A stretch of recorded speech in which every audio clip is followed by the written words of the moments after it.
Hey everybody on YouTube. Today I thought I'd take another moment to do another vintage video repair or Q&A. But today we're going to do something a little different. I've been getting a lot of emails and a lot of correspondence from people from all over the world about vintage video recovery. But basically a lot of people have been asking me what formats were there in the early days of vintage video recording. I get this a lot, and believe it or not, in the early days of vintage video recording, there wasn't a lot of video formats available to the public. I want to make this a point to people out there. I've been getting a lot of emails concerning this issue, but also today I want to point out we got an excellent source of information from a guy I'm dealing with right now.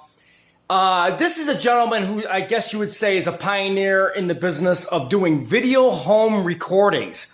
This is an amazing, amazing thing. This is something I've always wanted to do when I was younger, but actually meeting somebody who actually did it, and I'm going to be doing some work for him, and I want to point out that this guy is an amazing archivist. He has an enormous videotape collection, and he started his video recording back in 1973. This is amazing. Back in 1973, you had Betamax. You had the pioneering of the development of Betamax 73, 74, and then actually had 3/4 U-matic, which was a broadcast video format.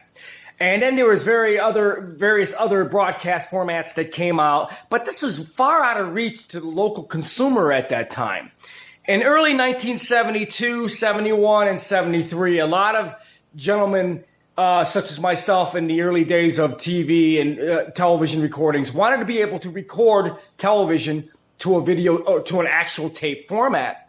But at the time, those formats were very expensive, and it didn't really come into phase until probably 75, 74, when people were able to afford to buy a Betamax home consumer VCR. Those were the first, I guess, threshold of videotaping at home at the time was Betamax, and then VHS came in 1978. Well, this gentleman, he basically, I'm going to be doing some work for him. He's got a huge archive. He started in 1973. Here's some really cool pictures of his in-home, in his basement setup of recording video off television, off the air with videotape formats.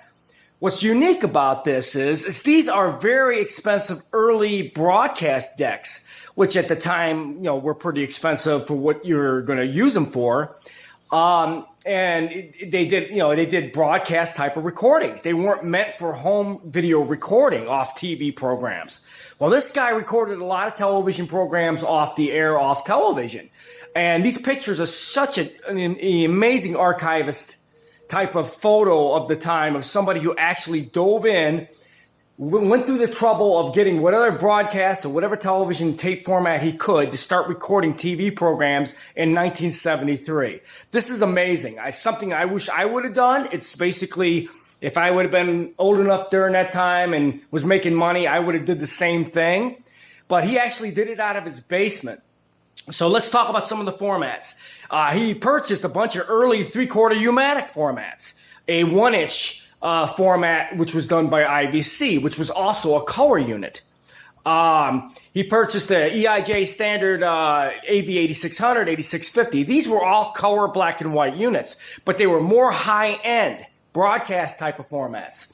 And he basically recorded TV programs off the air and various other things. He's got an enormous videotape collection of television programs on tape. I'm going to be helping him with his needs and his transfers, and we're going to get him all taken care of. But I want to post this historical video on these pictures of a man who actually is a pioneer who started doing this in the early days, which is something I wish I would have done. He's a great guy. He was very neat at what he did. I like the way he approached everything during that time. And he's a 67-year-old gentleman, which I find to be just amazing. And he contacted me for all his videotape needs, and I'm going to assist him in all his production work and things he might be needing. But I thought you guys would like to see these cool pictures. This is out of his basement, I believe, in a house when he first got it started. Some pictures from 1976 through 1984, but he actually started in 1972, 73. recording TV programs with broadcast television equipment in the early 70s. How cool was that? So he's got some amazing television programs probably on tape. And of course, you got to approach it differently to recover these video formats. I thought you guys would like to see this. So hope you enjoy this. Like I said, there was a lot of early video television formats of the day, but most people could not afford them. This is one man who was the exception. But if anybody bought a VCR in the early days, usually it was a Betamax VCR. So if you guys have any questions about this historical find and historical information about videotape recording in the early days, feel free to drop me an email and I'll try to walk you through it further. I hope you guys enjoyed this video.